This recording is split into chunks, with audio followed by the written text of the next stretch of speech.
Dressing mini एक ऐसा channel है जिसमें आप ड्रेसेस की कटिंग और स्टिचिंग की कंप्लीट मालूमात हासिल करते हैं और साथ ही ड्रेस डिज़ाइनिंग के आइडियाज़ भी हासिल कर सकते हैं। तो इसे सब्सक्राइब कीजिए, शेयर कीजिए और लाइक कीजिए। अस्सलाम वालेकुम व्यूअर्स, मैं वेलकम करती हूँ आपका अपने यूट्यूब चैनल ड्रेसिंग मिनी। यहाँ पर आज मैं आपको मैक्सी फ्रॉक के ऊपर जो बॉडीज होती है उसका पैटर्न जो एग्जैक्ट फिटेड वे में होता है उसकी ड्राफ्टिंग सिखा रही हूँ। उसके लिए जो मटेरियल्स रिक्वायर्ड हैं वो पेपर, पेन, मास्किंग टेप से चारों कॉर्नर से मैंने पेपर को सिक्योर किया है, इंचिस टेप और स्केल्स चाहिए। इसके बाद अब मैं आपको बता देती हूँ कि मैंने कितनी मेजरमेंट का यहाँ पर पेपर लिया है। लेंथ इसकी है 16.5 इंच के करीब और विड्थ इसकी है 13 इंच के करीब। आपको ये ड्राफ्ट बनाने से पहले अपनी बॉडी का मेजरमेंट ले लेना है, या अगर आपके पास ऑलरेडी कोई मैक्सी फ्रॉक है आप उससे भी ये मेजरमेंट्स ले सकते हैं। मैंने ऑलरेडी मेजरमेंट लेने का तरीका एक शर्ट से सिखाया हुआ है, उसका लिंक मैं डिस्क्रिप्शन बॉक्स में दे दूँगी, आई बटन पर भी शो कर दूँगी। अब मुझे बॉडीज़ की लेंथ चाहिए 14 इंचज़ तैयार, लेकिन मुझे 1 इंच एक्स्ट्रा लेना है। वो हाफ़ इंच सिलाई का मार्जिन ऊपर शोल्डर में जाएगा और हाफ़ इंच सिलाई का मार्जिन जब हम इस बॉडीज़ को नीचे वाले फ्लेयर से अटैच करेंगे तो उसमें निकल जाएगा। अब दो मुख्तलिफ़ जगहों पर मैंने पॉइंट्स लगाने के बाद एक स्ट्रेट लाइन ड्रॉ कर देनी है। अब ऊपर से लेकर नीचे इस लाइन तक ये मेरी बॉडीज़ की लेंथ हो गई है। अब ये बॉडीज़ की लेंथ आप पे डिपेंड करती है। अगर 15 इंचज़ बनाना चाहते हैं तो आप बना सकते हैं, अगर 16 इंचज़ बनाना चाहते हैं तो आप वैसे भी कर सकते हैं। इसके बाद यहाँ पर सेंटर से साइड की तरफ 7.5 इंच में शोल्डर का मार्क करूँगी। शोल्डर के मार्क में एक चीज़ बता दूँ कि सिलाई का मार्जिन ऐड है। अब दो मुख्तलिफ़ जगहों पर मैं 7.5 इंच पर मार्क लगाऊंगी ताकि मुझे स्ट्रेट लाइन ड्रॉ करने में आसानी हो। इसके बाद ऊपर से जहां मैंने ये मार्क लगाए हैं यहाँ पे शोल्डर डेप्थ भी मेरी 7.5 इंच है, तो मैंने वो भी मार्क कर लिया है ताकि मैं कोई एक्स्ट्रा लाइन यहाँ पे ड्रॉ ना कर सकूँ। एक स्ट्रेट लाइन मैंने ड्रॉ कर दी है। अब इससे बाहर की तरफ एल शेप में मैं एक्स्ट्रा लाइन ड्रॉ कर देती हूँ इस तरीके से।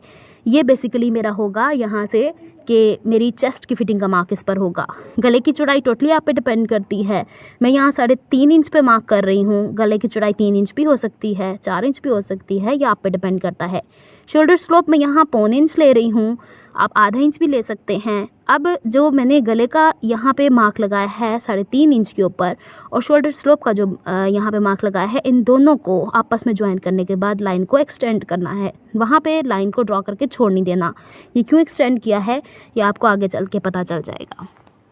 इसके बाद अब मुझे यहाँ पे चेस्ट फिटिंग का मार्क लगाना है। मैं यहाँ पे 10 इंच पे मार्क कर रही हूँ इस तरीके से। इसके बाद ये जो लाइन मैंने 15 इंचज़ के ऊपर ड्रॉ की थी, ये मेरी वेस्ट लाइन है। बेसिकली मेरी वेस्ट की फ़िटिंग है 8 इंचज़, लेकिन 1.5 इंचज़ मैं यहाँ पे ज़्यादा ले रही हूँ डार्ट्स के लिए। डार्ट्स यानी वो प्लीट जो हमारी बॉडीज़ में एक ईज़ पैदा करती है, फिटिंग भी हो जाती है और ख़ूबसूरती भी आ जाती है और पहनते हुए दिक्कत भी नहीं होती। तो 8 + 1.5 इंच 9.5 इंच हो गया।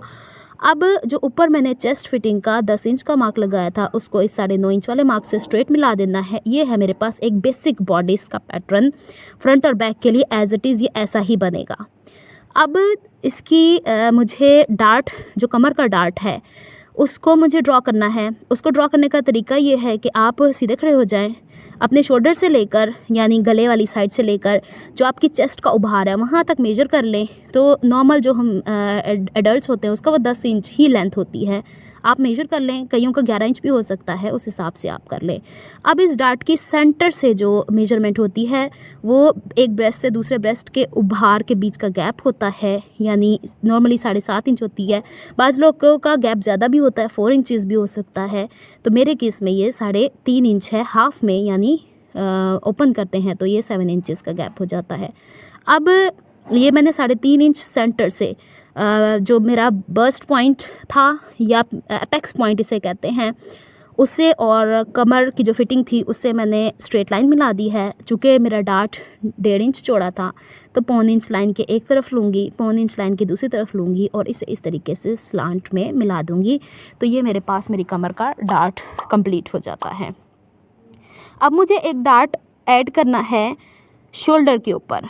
अब ये शोल्डर के ऊपर क्यों ऐड करना है, बेसिकली यही वो चीज़ है जो कि बॉडीज़ के अंदर बहुत अच्छी फिटिंग लेकर आती है। तो उसका मेथड भी मैं आपको बता देती हूँ कि किस तरीके से आपने उसे ऐड करना है। यहाँ पे मैंने नॉर्मल बॉडीज़ की शेप ड्रॉ की है, लेकिन गले की जो 3.5 इंच की चौड़ाई है, वहाँ से लेकर जो मैंने शोल्डर स्लोप तक स्ट्रेट तिरछी लाइन ड्रॉ की थी वो मैंने बाहर की तरफ एक्सटेंड की थी। यहाँ तक तो मेरा शोल्डर नॉर्मल है, लेकिन मैं ऊपर जो डार्ट ऐड करना चाह रही हूँ वो अगेन 1.5 इंच का ऐड करना चाह रही हूँ। आप वो 3 इंच का भी ड्रॉ कर सकते हैं, आप वो 2 इंच का भी ड्रॉ कर सकते हैं। अब वो जितना भी आपने ऐड करना है वो जो शोल्डर की लाइन है एल शेप, उससे बाहर की तरफ लेनी है। अब ये जो 2 पॉइंट्स नए वाले आए हैं, यानी गले वाला हिस्सा और वो जो मैंने 1.5 इंच एक्स्ट्रा बाहर की तरफ लिया है, उसका कर लेना है हाफ, इस तरीके से। अब इस हाफ के ऊपर मार्क कर लेना है इस तरीके से। अब डार्ट चूँकि मैंने 1.5 इंच लिया है तो 1.25 इंच एक साइड पे मार्क कर लेती हूँ और 1.25 इंच दूसरी साइड पर मार्क कर लेती हूँ। तो ये हो जाएगा मेरे पास शोल्डर का डार्ट। अब इस शोल्डर के डार्ट को मुझे ज्वाइन कहाँ पर करना है? इन तीनों लाइंस को, पहले सेंटर वाली लाइन को, ये जो मेरा अपेक्स पॉइंट है यानी ब्रेस्ट पॉइंट के ऊपर जो मैंने कमर की प्लीट ऐड किया वहाँ से ज्वाइन करना है। फिर एक तरफ साइड पर जो 1.25 इंच का मार्क लगाया था उसको इस तरीके से ज्वाइन कर लेना है और फिर इस तीसरी लाइन को। ये है बेसिकली फिटिंग हमारी ब्रेस्ट के पास से फ्रंट बॉडीज़ के ऊपर जो एग्जैक्ट फिटिंग लेकर आएगी और आपको कोई भी परेशानी नहीं होगी। अब गले की लेंथ आप पे डिपेंड करती है, मैं इसके ऊपर जस्ट आपको ट्रेस करके दिखा रही हूँ, कटिंग नहीं करूँगी इसके ऊपर। इसकी वजह यह है कि ये बॉडीज़ मुख्तलिफ़ जगहों पे इस्तेमाल होता है, तो गले की जो शेप होती है, कभी हम बैन वाला गला पहनते हैं, कभी राउंड नेक, कभी वी नेक, तो गले की यहाँ पे राउंड शेप में कटिंग कर लेना एक तरह की मेरे लिए ना बेवकूफ़ी होगी। तो मैं जस्ट इसको आपको ट्रेस करके दिखा रही हूँ। अगर कोई राउंड नेक बनाना चाहता है तो वो इस तरीके से बना सकता है, उनके लिए बहुत कन्वीनियंट होगा। ये राउंड नेक और डिफरेंट नेक्स की वीडियो ऑलरेडी मैं ट्यूटोरियल्स शेयर कर चुकी हूँ, उसका लिंक भी डिस्क्रिप्शन बॉक्स में दे दूँगी और आई बटन पर भी शो कर दूँगी। अब फ्रंट के ऊपर जस्ट हमारा आर्म होल की फिटिंग रह जाती है। अब जो सबसे पहले हम लोगों ने स्ट्रेट लाइन ड्रॉ की थी 7.5 इंच, जो आर्म होल की डेप्थ थी उसका कर लेना हाफ।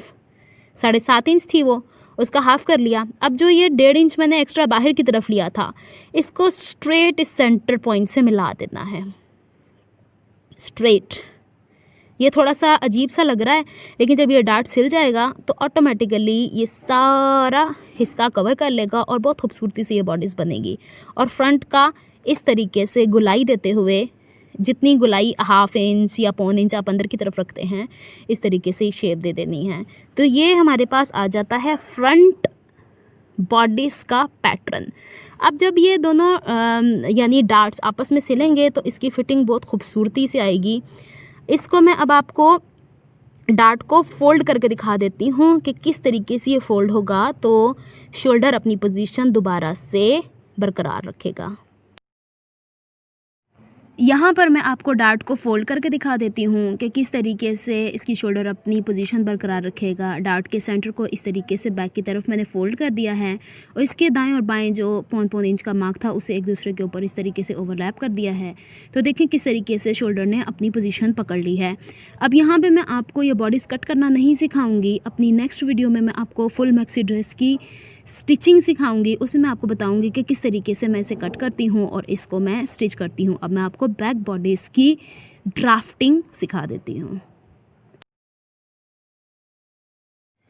जिस तरीके से मैंने बेसिक फ्रंट का बॉडीज़ बनाया था, वैसे ही एक दूसरे पेपर के ऊपर मैंने बैक का बनाया है। लेंथ इसकी 15 इंचज़ है, shoulder 7.5 inches, arm hole depth 7.5 inches, chest 20 inches और डार्ट समेत कमर की चौड़ाई 9.5 इंच। अब बैक के ऊपर भी मुझे कमर का डार्ट ऐड करना है। इसकी लेंथ शोल्डर से नीचे की तरफ 10 इंच और सेंटर से चौड़ाई वही 3.5 इंच ही रहेगी। अच्छा, बैक की डार्ट की लेंथ आप यहाँ पे कम कर सकते हैं। ऊपर से जब मैंने 10 इंच पे मार्क किया है, आप उसे 12 इंच पर भी मार्क कर सकते हैं। डार्ट के दाएँ और बाएँ 1.25 इंच का मार्क लेके इस डार्ट को मैंने यहाँ पर कंप्लीट कर दिया है। अब मुझे शोल्डर का डार्ट बैक के ऊपर भी ऐड करना है, तो इसके लिए जो मैंने गले की चौड़ाई 3.5 इंच ली है और जो शोल्डर स्लोप यहाँ पे ड्रॉ करने के बाद एक्स्ट्रा लाइन ड्रॉ की थी, वो स्ट्रेट लाइन जो कि आर्म होल डेप्थ की आ रही है उससे बाहर की तरफ 1 इंच लिया है। बैक का डार्ट ज़्यादा चौड़ा नहीं होता, उसमें ज़्यादा ईज़ की ज़रूरत ही नहीं होती है। तो अब जो गले की चौड़ाई 3.5 इंच थी और एक नया पॉइंट वहाँ पे ओरिजिनेट हुआ था इन दोनों के बीच का, गैप ले लेना है, उसका सेंटर मार्क कर लेना है और सेंटर मार्क के दाएं और बाएं हाफ इंच का मार्क कर लेना है। अब यहाँ पे ये डार्ट हमें बैक के डार्ट से स्ट्रेट नहीं मिला देना है, बल्कि इसकी लेंथ मुझे यहाँ पे 3.5 इंच रखनी है। देखिए मैं किस तरीके से स्केल को पोजीशन कर रही हूँ। वो जो तिरछी लाइन जा रही है वो 90 डिग्री का एंगल बना रही है, जो नया डार्ट मैं यहाँ पे ओरिजिनेट कर रही हूँ। अब इसके दाएं और बाएं जो हाफ इंच का मार्क था उससे आपस में इस तरीके से मिला देना है, तो ये हमारा तैयार हो जाता है बैक का डार्ट इस तरीके से। अब यहाँ पे हमारी एक चीज़ रह गई है कि बैक के आर्म होल की शेप को कैसे ड्रॉ किया जाए। तो 7.5 इंच सबसे पहले जो हमने आर्म होल की डेप्थ यहाँ पे ड्रॉ की थी उसका सेंटर कर लेना है, जैसा कि हमने फ्रंट का किया था। वो जो नया पॉइंट 1 इंच के बाद आया था उसको सेंटर पॉइंट से मिला देना है। एल शेप से अंदर की तरफ 1 इंच लेना है और यहाँ से ये 3 पॉइंट्स जो हमारे पास आए हैं इसको गुलाई की शेप में आपस में मिला देना है। तो ये हमारा हो जाता है बैक का बॉडीज़ तैयार। गले की ड्राफ्टिंग मेरा मकसद नहीं है यहाँ पर सिखाना, मैं दोबारा आपको बता देती हूँ। मेरा मकसद है कि फ़िटिंग को कैसे मेंटेन किया जाए। अब यहाँ पे देखें शोल्डर की ईज़ इसमें ऑलरेडी मौजूद है, चेस्ट फिटिंग में ऑलरेडी ईज़ मौजूद है, कमर की फ़िटिंग में भी ऑलरेडी ईज़ मौजूद है। लेकिन यहाँ पे जब हम साइड की सिलाई लगाते हैं उसके बाद मैंने ईज़ नहीं छोड़ी है, यानी एक्स्ट्रा मार्जिन नहीं छोड़ा, तो मैं 1.5 इंच एक्स्ट्रा मार्जिन बाहर की तरफ लूँगी, एक एक्स्ट्रा स्ट्रेट लाइन ड्रॉ कर दूँगी, जैसा कि हम नॉर्मल शर्ट्स में भी करते हैं। आप ये ईज़ 1 इंच भी ले सकते हैं, यहाँ पे डिपेंड करता है। अब मेरे पास ये जो सारा बॉडीज़ का पैटर्न है इसके सब तरफ हर तरफ मैंने ईज़ यहाँ पे मेंटेन कर दी है, यानी सिलाई का मार्जिन भी इसी के अंदर मौजूद है। ये मैं आपको बता देती हूँ। मैं अगेन बता रही हूँ कि ये ड्राफ्टिंग मैंने जस्ट सिखाई है, इसको मैं किस तरीके से कट करूँगी, किस तरीके से मैं इसको इम्प्लीमेंट करूँगी अपने मैक्सी फ्रॉक पर, वो मैं आपको नेक्स्ट वीडियो में शो करूँगी। अब ये देखें ये फ्रंट का बॉडीज़ है मेरे पास, इसके भी चारों तरफ सिलाई का मार्जिन मेरे पास था, लेकिन यहाँ पे साइड की फ़िटिंग का मार्जिन नहीं था, तो उसमें भी मैंने 1.5 इंच इसमें ऐड कर दिया है। ये मेरे पास एक कंप्लीट बॉडीज़ का पैटर्न आ जाता है। अब ये जो मेरे पास डार्ट्स हैं इसके बाहर मुझे एक डायमंड शेप में तिरछा इस तरीके से ड्रॉ कर देना है। ये क्यों कर रही हूँ, ये जब मैं आपको स्टिचिंग सिखाऊंगी इस पैटर्न से कपड़े के ऊपर कटिंग सिखाऊंगी तो मैं आपको बता देती हूँ, थोड़ा सा हल्का सा आपको दे देती हूँ आइडिया। ये देखें जब मैं इस तरह मिलाती हूँ तो शोल्डर लाइन डिस्टर्ब हो रही है, तो इसको री मेंटेन करने के लिए मुझे वो एक्स्ट्रा मार्जिन लेना पड़ रहा है। अब जहाँ जहाँ ये डार्ट्स हैं 4 जगहों पर हैं, यानी फ्रंट के शोल्डर और कमर के ऊपर, बैक के शोल्डर और कमर के ऊपर, वहाँ पर ये डायमंड शेप हमें मेंटेन करना ही पड़ेगा ताकि हमें कपड़े की कमी यहाँ पर ना हो। अब ये है हमारे पास सारे का सारा पैटर्न फ्रंट और बैक बॉडीज़ का। अब बैक का गला भी ड्रॉ करना मैं बता देती हूँ। 2.5 इंच गहराई के ऊपर मैं इसको इस तरीके से मेंटेन करूँगी। बॉक्स बना देना है, 1 इंच अंदर की तरफ लेना है और इसको राउंड शेप दे देनी है। ये बिल्कुल बुनियादी पैटर्न है जो कि एक बिगिनर भी इजीली इसको कर सकता है। तो ये मेरे पास आ जाता है सारे के सारा वो पैटर्न जिसको मैंने फॉलो करके अपना मैक्सी ड्रेस अब स्टिच करना है। अगर आपको मेरी एफर्ट्स पसंद आती हैं तो please like my videos, subscribe to my channel and hit on the notification bell for more updates.